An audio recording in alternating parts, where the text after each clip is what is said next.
Good morning. তো আজকে লাঞ্চে আমি করেছি খিচুড়ি, সবজি খিচুড়ি। তো চলো সবজি খিচুড়ি তোমরা দেখে নাও আমি ঝটপট কীভাবে করেছি।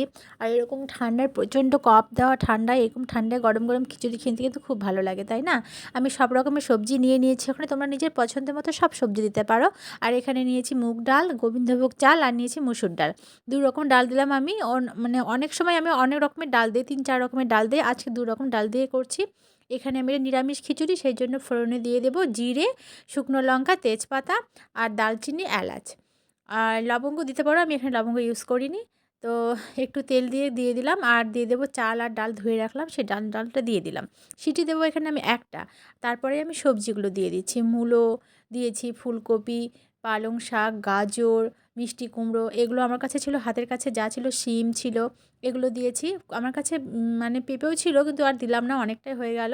আর দেখো সিটি দিয়ে নিয়েছি একটা সিটিতে, দেখেছো কেমন সুন্দর হয়েছে, সবজিগুলো গোটা গোটা আছে, হয়ে গেছে। আমি এখন একটু টাইট মনে হচ্ছে, একটু জল দেবো আর গরম মশলা ঘি দিয়ে নামিয়ে নেব। তো তোমরা অবশ্যই এই ঠান্ডায় গরম গরম খিচুড়িটা খাওয়ার জন্য এইভাবে তাড়াতাড়ি করে নিতে পারো। সঙ্গে নিয়েছি বেগুন ভাজা আর পাঁপড় ভাজা।